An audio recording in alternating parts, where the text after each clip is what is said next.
Allez, on démarre. Mesdames, Messieurs, chers amis, c'est un immense honneur, bonheur et grand privilège pour moi de prendre la parole aujourd'hui en cette occasion très spéciale où nous rendons hommage à deux figures emblématiques de notre village, deux héros de Romelfin, Robert Bénédict et Joseph Lesquire. Leur mémoire et leur dévouement dans des moments parfois tragiques de notre histoire nous ont laissé un héritage précieux qui mérite d'être célébré et perpétué. Aujourd'hui, nous inaugurons non pas une, mais deux places qui porteront désormais les noms de ces deux hommes. Ces lieux qui feront partie du quotidien des générations à venir sont bien plus que de simples espaces publics. Ils sont des symboles de courage, de résilience et de solidarité. Mais avant tout, ces places sont des lieux de mémoire, où nous nous réunissons pour nous souvenir et transmettre l'histoire de ceux qui ont marqué notre village par leur engagement. Joseph Lesquire, un défenseur de la paix. Il fut un défenseur infatigable des valeurs de paix, de tolérance et de justice. Tout au long de sa vie, il a œuvré pour la fraternité et le bien-être de la communauté. Son engagement, souvent discret mais toujours puissant, est résumé dans l'ouvrage qu'il a écrit et dont nous disposons encore d'exemplaires en mairie. Ses actions, sa gentillesse, son humilité et sa générosité en font une figure respectée et admirée de Romelfin. Robert Bénédict, un exemple de courage. Robert Bénédict, que nous honorons aujourd'hui, a été un homme de conviction. Lors de périodes sombres de notre histoire, il s'est battu pour la liberté, la dignité et les valeurs humaines. Son nom restera gravé dans les cœurs, non seulement pour son rôle important dans la résistance à l'oppression, mais aussi par la force de caractère qu'il a incarnée face à l'adversité. Un homme de principe, un homme de courage, un homme qui a su faire face aux épreuves avec un grand sens du devoir. Les valeurs de ces deux hommes résonnent aujourd'hui plus que jamais. À une époque où nous devons constamment défendre les principes de liberté, d'égalité et de fraternité, nous pouvons nous inspirer de l'exemple de Robert Bénédict et de Joseph Lesquire. Leur héritage nous rappelle que chaque geste compte, que chaque action, aussi modeste soit-elle, peut avoir un impact profond et durable sur nous. Je tiens à remercier tous ceux qui ont œuvré, en premier lieu mon conseil municipal, pour faire de cette inauguration une réalité et à saluer les familles de Robert Bénédict et de Joseph Lesquire, qui partagent avec nous la fierté de voir ces deux hommes être honorés ainsi. Aujourd'hui, en inaugurant ces deux places, nous faisons un pas important dans la préservation de notre mémoire collective. Ces espaces seront un lieu où nous, habitants de Romelfin, nous pourrons nous retrouver pour rendre hommage à l'héritage de ces hommes. Ils rejoignent ainsi un autre homme qui a marqué Romelfin, l'abbé Joseph Mohuman, dont nous avons inauguré la plaque il y a 2 ans.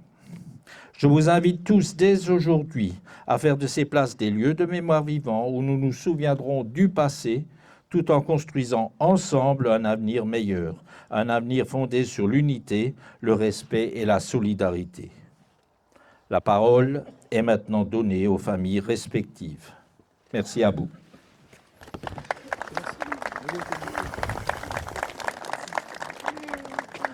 Nous commençons par la famille Lesquire.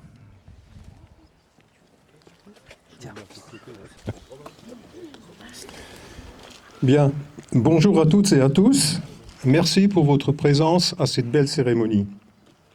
Tout d'abord, j'aimerais remercier le maire Bernard Weining pour la belle idée qu'il a exposée au conseil municipal en 2023 et qui consistait à donner le nom d'une personne reconnue comme méritante, originaire de Romelfin, à chaque emplacement de stationnement de la place du Souvenir, mais aussi pour avoir accepté et encouragé la candidature du père Joseph Lesquire. Mais qui était le père Joseph Lesquire et quels sont ses mérites? Je suis convaincu que nous trouverons les plus belles réponses dans le livre qu'il a écrit « J'étais en prison pendant 30 ans auprès des détenus ». Nous avons sélectionné quelques passages qui révéleront l'homme. Ses petits-neveux et nièces vont les lire. L'un ou l'autre passage est émouvant, tellement vrai, tellement humain, mais place à la lecture. Et on démarre par Marc, l'homme et son œuvre.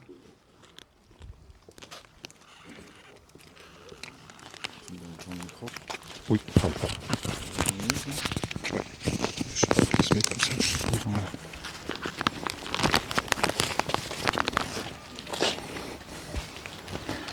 L'homme à l'œuvre. Si on me demandait de dire, en quelques lignes, qui je suis, je dirais à peu près ceci en résumé. Je suis né le 14 février 1913, dans un petit village de Lorraine, près du cours supérieur de la Sarre, au cœur d'une famille chrétienne. À partir de l'âge de 13 ans et jusqu'à mon sacerdoce, j'ai suivi le cours ordinaire des études, tel que les missionnaires Oblats l'offraient alors. Ils m'ont accueilli dans la congrégation en 1934 et m'ont conduit jusqu'au sacerdoce. Ordonné prêtre en 1940 au Scholastica Oblat de Notre-Dame de Lumière en Provence, j'ai été d'abord aumônier des Sanas dans les Pyrénées, puis aumônier de l'école militaire à Aix-en-Provence, et finalement aumônier de la maison centrale de détention d'Ess à Villeneuve-sur-Lot. En cet établissement pénitentiaire, je suis resté durant 30 ans à temps complet. J'y ai commencé mon ministère à Noël 1949, au service de 1000 détenus politiques condamnés des cours de justice de l'épuration. Le long des années qui ont suivi, la maison centrale a hébergé successivement diverses catégories de détenus de droit commun pour devenir finalement centre de détention, où j'ai terminé mon ministère d'aumônier en 1979. Le père Pinet, oblat canadien spécialiste des problèmes carcéraux, a exprimé devant moi son étonnement de la longue durée de mon aumônerie. Je lui ai fait remarquer que dans cet établissement se succédaient sans cesse des catégories très diverses de condamnés. Cela donnait à l'aumônerie des obligations variées dans le ministère sacerdotal.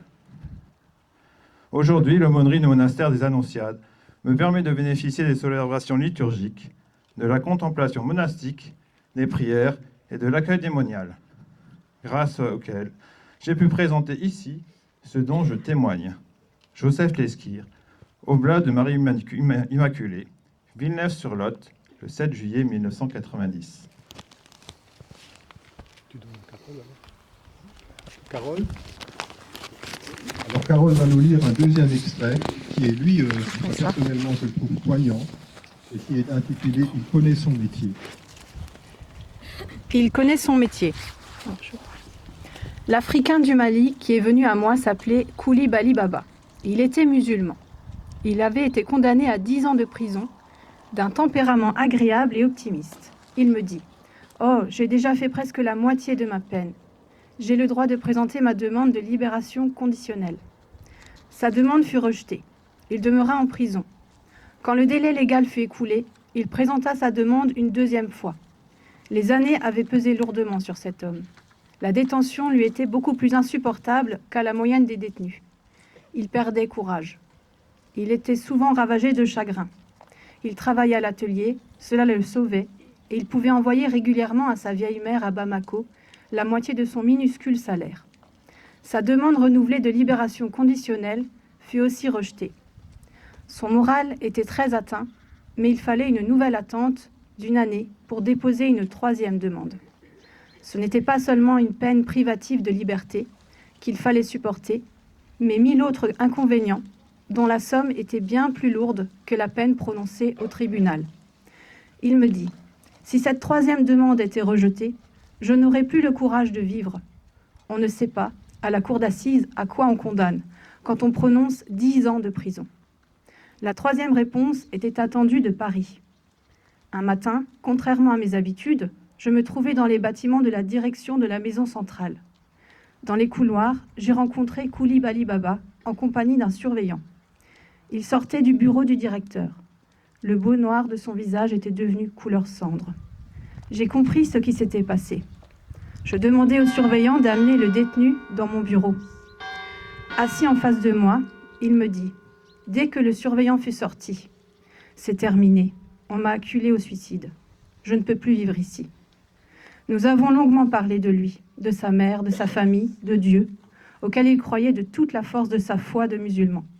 Mais maintenant, la décision était prise. Il voulait mourir. Il devait mourir. Nous avons parlé de Dieu. Nous avons dit, par bribes, le Notre Père, qu'il répétait après moi.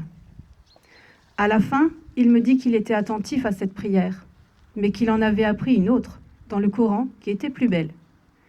Il l'a dit par petites phrases que je répétais après lui. Je sentais que son sinistre projet perdait de sa détermination.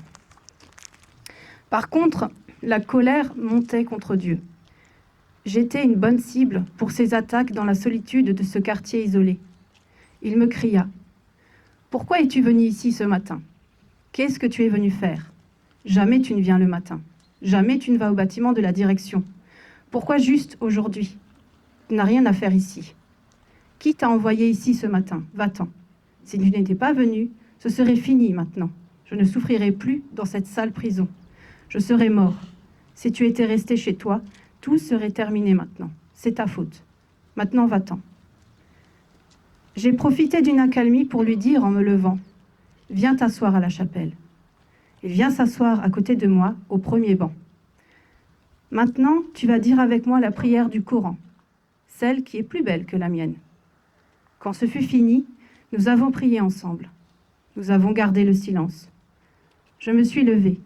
Sans rien dire, je suis retournée à mon bureau. Par la porte entr'ouverte, je le voyais, immobile, comme une pierre. Après un long moment, il est venu me rejoindre. Il s'est assis en silence. Je continue à écrire, comme si je ne le voyais pas. Toujours immobile et silencieux, son regard demeurait tourné vers l'ouverture de la porte, d'où il apercevait l'autel.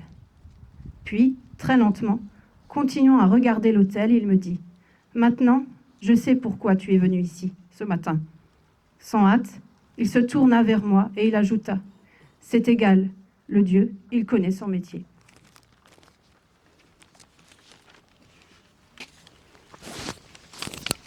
Voilà. Le texte est effectivement poignant. Ensuite, on va passer à Éric, avec un texte « L'aumônier n'est ni le glaive, ni la balance de la justice ». Là aussi, je crois que c'est significatif des difficultés à rencontrer l'aumônier au long de sa vie, parce qu'entre l'autorité d'un directeur de prison et le côté humain des choses, ce n'est pas toujours exactement la même chose, et loin de là. Merci papa. Bonjour à toutes et tous. L'aumônier n'est ni le glaive, ni la balance de la justice. Il cherche seulement à devenir l'ami qui pauvrement accompagne le pauvre. Tout homme qui veut ainsi aider est engagé sur une voie où s'épanouira son cœur. À une condition cependant, c'est qu'il ne se contente pas d'être un simple bienfaiteur apportant une aide matérielle. Qu'il devienne un frère en esprit et vérité. Qu'il partage la pauvreté du pauvre, qu'il fasse réellement l'expérience de la misère et de la souffrance du pauvre. Cette expérience spirituelle est le prix de la libération du pauvre. Au cours de la détention, où j'essayais de partager la peine de ces pauvres-là, entre les murs des cours dont la hauteur est déprimante, dans la pénombre des cellules, dans le bruit des ateliers, dans le silence de mon bureau ou la paix de la chapelle, j'ai répété inlassablement aux prisonniers que leur libération commence ici. Chaque jour, bien avant l'échéance de leur levée d'écrou, je leur ai dit et redit que leur libération humaine et la conquête de leur liberté se jouaient d'abord au fond d'eux-mêmes. Personne ne pourra jamais vous ravir la liberté que vous aurez conquise au fond du cœur. Tout cela dépend de vous et de votre seule responsabilité. Entre les murs des hautes enceintes et derrière les grilles, j'ai découvert des espaces immenses de patience. J'y ai rencontré la liberté. Merci Éric. D'ailleurs, on peut voir la remise de la médaille pénitentiaire. Donc, malgré les différences de point de vue, l'administration pénitentiaire a bien reconnu ses mérites. Ensuite, on passe à Valérie et à Marie, qui vont nous lire un texte in memoriam qui a été écrit par le père ici. Également donc OMI, Oblat de Marie Immaculée, et qui a été lu donc lors de son enterrement. Commence. Pardon. Oui, Bonjour à tous. Extrait du texte In Memoriam, écrit et par le père Henri Pellissier et lu le jour de ses obsèques. J'avais rencontré le père Lesquire au Scholastica de Notre-Dame des Lumières fin 1940, lieu de refuge de tant de nos étudiants chassés par la guerre. Je les ai retrouvés à Villeneuve-sur-Lot en 1986, 40 ans après. Son village d'origine, Rommelfin, où il est né le 14 février 1913. C'était de l'autre côté de la frontière. On y parlait allemand. Les premiers souvenirs du père Lesquire datent de la fin de la Première Guerre mondiale. La Moselle redevenue française. Et puis la filière Oblat. Junioriste à Ogny, novice à Saint-Ulrich, scolastique à Burtécourt. En 1937, sa vie bascula. Sa santé demande un changement de climat. Ce sera d'abord le Midi et Notre-Dame des Lumières. Ensuite, le Scholastica des Malades à Sineto Remano, dans la campagne romaine. La guerre le ramène à Notre-Dame des Lumières, où il est ordonné prêtre le 7 juillet 1940. Ses premières obédiences, vie missionnaire et enseignant à Notre-Dame des Lumières, de Bon Secours ou à Bédarieux, ensuite à Aix-en-Provence, aumônier des prisonniers allemands et aumônier de l'école des enfants des troupes. Enfin, en 1949, Notre-Dame de Péragude, pour 45 ans, dont 30 aumôniers de la prison centrale d'Aix à Villeneuve-sur-Lot. Tous les jours, Péragude-Villeneuve, 20 km aller-retour, descente à l'aller, montée au retour. D'abord le vélo, puis la moto, et enfin la petite voiture, en attendant l'installation complète chez les Annonciades de Villeneuve, dont il assurera l'aumônerie. Avant de commencer son ministère, le père Lesquire va d'abord le recommander à Notre-Dame de Lourdes, en célébrant sa messe au cachot, le misérable logis des Soubirous. Il pense tout à coup à cette parole de Bernadette. Le commissaire de police lui demande, incrédule, « Elle t'a regardé, la dame ? Comment ?» Et Bernadette répond, « Elle m'a regardé comme une personne regarde une personne. C'est ainsi, se dit Joseph Lesquire, que je regarderai mes prisonniers. » Et il l'a fait pendant 30 ans, de 1949 à 1979. Jamais sur les lèvres du père Lesquire, je n'ai surpris une parole qui juge, qui condamne ou qui méprise. Bien sûr, sur les plans éducation, culture, sens moral ou religieux, les relations pouvaient être différentes avec les détenus politiques ou les droits communs. Le père y était sensible, mais sensible aux conditions d'abandon, de déchéance familiale, de pauvreté, qui expliquait, qui excusait un moment de folie, de révolte, de haine, sanctionné par des années de prison. En tous, le père voyait des hommes qui aspiraient à la dignité, à la liberté, surtout au travail, à la famille. Et il savait faire jaillir la petite étincelle qui attend sous la cendre une parole d'amitié et de confiance. La centrale, c'était sa paroisse. Et quelle paroisse ? La messe dominicale ? Quelle paroisse du diocèse pourrait se flatter d'y réunir autant d'hommes, priant et chantant, que la paroisse ? Le micro ne marche pas. Il faut... J'avais problème technique. Ça marche. 1, 2, 1, 2. Il fait le théâtre d'impro, là. Exactement.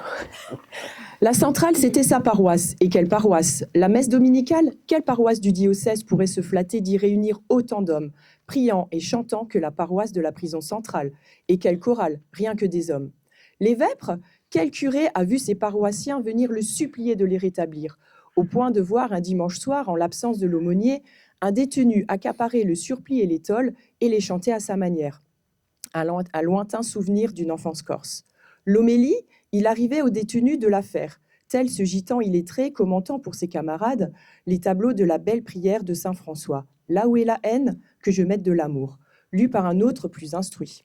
À Paris, le père Lesquire vint de solliciter du ministre de la Justice, Robert Schuman, une levée d'écrou sans cesse remise par les lenteurs administratives. Peut-être est-ce le meilleur souvenir du père aumônier, la délicatesse et l'attention de ce grand ministre qui est aussi un grand chrétien. À Rome, dans une ambassade, il retrouve un condamné pour contumace, qu'il convainc de se constituer prisonnier, après révision de son procès, pour une courte peine qui le rendra ensuite à sa famille et à une vie normale. Un autre, après une évasion réussie et 1 an de cavale, revint se constituer prisonnier chez l'aumônier affamé et malade. Il préfère encore la prison et son infirmerie à sa misérable liberté. D'où, explication orageuse avec la direction, l'aumônier serait-il complice ? Un autre encore, qu'à sa sortie de prison, le père réussit à le placer, après bien des démarches et des voyages, dans un monastère de bénédictines. Et les anciens, ceux qui avaient recouvé la liberté. Le père ne les oubliait pas, et chaque année, organisant retrouvailles et retraites de 2-3 jours dans un monastère, souvent à la pierre qui vire. J'étais en prison 30 ans, tant de souvenirs, mais ce n'est que la moitié de la vie du père partagée, disait-il, partagée entre les fauves et les fauvettes, la prison centrale et le monastère des Annonciades qui l'hébergera plus de 30 ans. Les qualités du père Lesquire et les défauts de ses qualités. Son humour, parfois piquant, pas toujours compris et qui lui donnait presque toujours le dernier mot. Et surtout, le désordre, le charisme d'un désordre spontané, naturel, qui crevait tous les yeux, excepté les siens. Livres, revues, journaux, ouverts à la page. Sur le bureau, sous le bureau, sur le lit et sous le lit, dans les coins, par terre, bref, partout. En octobre 1990, son état s'aggrave brusquement. Une petite intervention révèle un cancer des os déjà bien avancé. Après quelques semaines d'hospitalisation, le séjour chez les Annonciades s'avère de plus en plus difficile et il faut envisager le retour sur Péragude. Un grand sacrifice. Quitter cette belle communauté qui le sert et qui le sert avec tant d'amitié et de dévouement depuis plus de 30 ans. Nous l'installons dans la plus grande chambre, bien ensoleillée, où beaucoup d'amis de Villeneuve viendront le voir. Les premiers mois, il prend encore sa voiture pour quelques visites à Villeneuve. Et enfin, les dernières semaines à l'hôpital de Penne, où, comme à Villeneuve, il est entouré, assisté avec beaucoup de patience et de délicatesse. En toute connaissance de son état, il s'est senti partir, courageusement, silencieusement. De sa maladie, il ne parlait jamais le premier. Durant les longues années à la centrale, il en a accompagné des souffrances, des révoltes, des heures de désespoir. Ce n'était pas de la littérature, il l'a bien montré quand son heure est venue. Lucide, douloureux, porté par sa foi, qu'il exprimait peu, mais qu'il vivait intensément.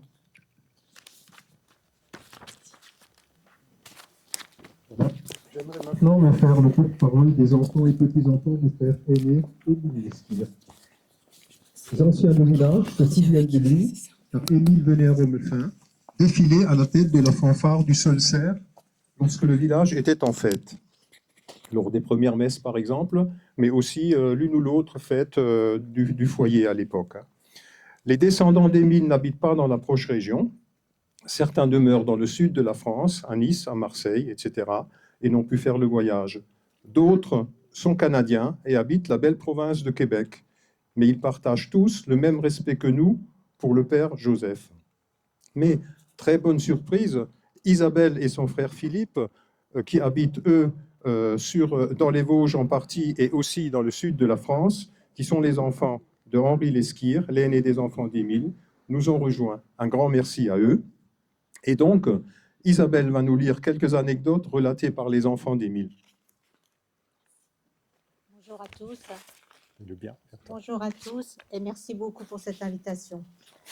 Son neveu Joseph, fils d'Émile, se souvient des dires de son père concernant son frère Joseph-Alphonse. Ainsi, dans sa jeune enfance, Joseph-Alphonse Lesquire aurait contracté une bronchopneumonie virulente et il aurait frôlé la mort. Nous sommes alors au début des années 1920, à la sortie de la Première Grande Guerre. Les médecins se font rares et les médicaments tout autant. Marguerite Hauts, sa mère, désespérée, lui applique un remède de cheval en l'enterrant dans le tas de fumier et en priant Notre Seigneur pour qu'il guérisse. Marguerite jurera qu'en échange de sa guérison, son fils vouera sa vie à l'Église. Le jeune Joseph-Alphonse guérira, et cette promesse de Marguerite, probablement exacerbée par ses parents, qui étaient très pratiquants, guidera ses pas dès l'âge de 14 ans jusqu'à son ordination le 7 juillet 1940, au Oblate de Marie Immaculée. Sa nièce Rosette se remémore que durant la période où le père Joseph était séminariste, il menait le peloton d'une course à vélo contre ses compagnons d'études. En arrivant premier au sommet d'une côte, le père s'était allongé, tout en transpiration, dans l'herbe fraîche et à l'ombre pour récupérer et reprendre son souffle. Un chaud et froid qui lui aurait provoqué un décollement de la plèvre. Rosette témoigne que le père Joseph en a souffert toute sa vie. Lui qui souhaitait aller évangéliser dans les pays lointains, sa santé fragile l'a un peu forcé à rester en France. Mais il s'est repris en devenant aumônier de prison pendant 30 ans. Son neveu Joseph, fils d'Émile, se souvient que le père Joseph, qui était aussi son parrain, venait les visiter lors de ses vacances estivales. D'abord à Montélimar, pendant la Seconde Guerre, puis à Golbet. Mon papa appelait le père Joseph Tonton Joe. Il se souvient que ce dernier se levait très tôt, tous les matins, pour célébrer la messe à solfège ou au solsaire. Il devait se lever tôt, lui aussi, car il était désigné d'office, servant de messe. Lui qui a toujours détesté se lever tôt, ils embarquaient alors dans la 2 chevaux de Tonton Joe et le filaient à l'église. Le neveu Joseph et la nièce Rosette mentionnent jusqu'à la fin de ses séjours, il était de coutume que le père Joseph prenne séparément chacun de ses neveux et nièces pour leur demander s'ils avaient entendu la voix du Seigneur, car la famille de Émile et Marie aurait bien aimé qu'au moins une autre génération entre dans les ordres. Mais cela ne s'est jamais réalisé. Alors, les 2 dernières minutes pour le texte, puis ensuite on arrêtera pour la lecture.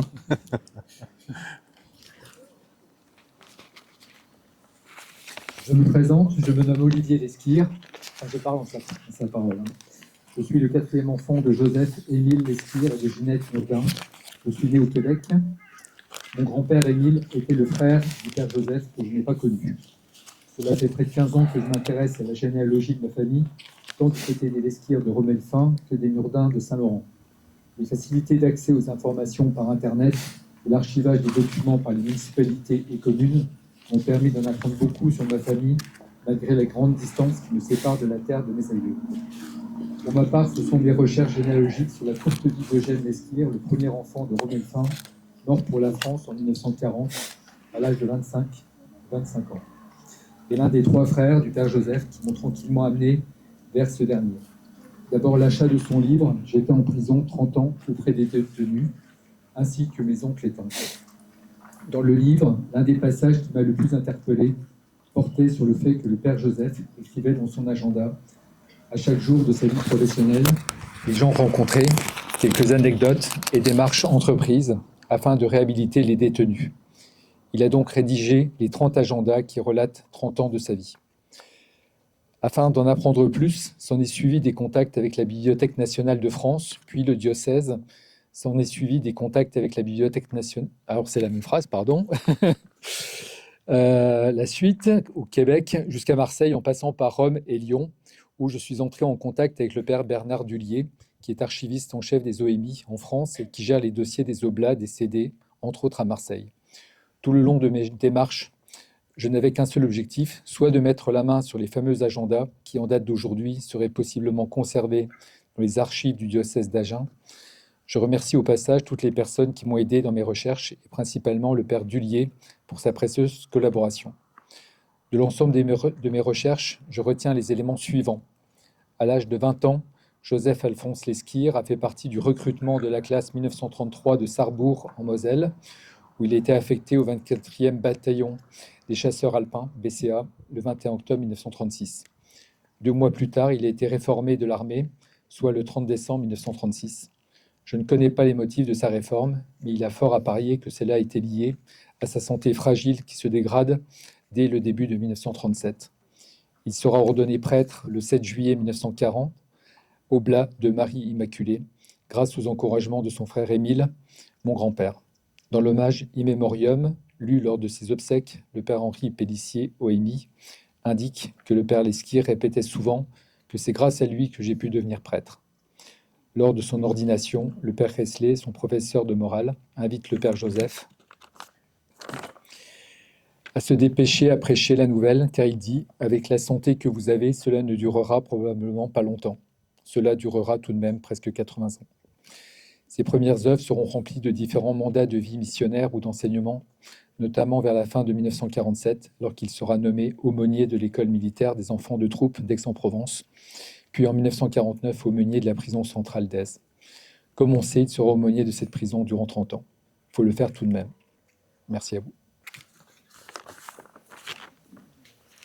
Voilà, on a débordé un petit peu. Voilà, Oui. nous passons maintenant à la famille Bénédicte. Quand un représentant va nous dire l'histoire de Robert. Équipez-moi. Je vous équipe.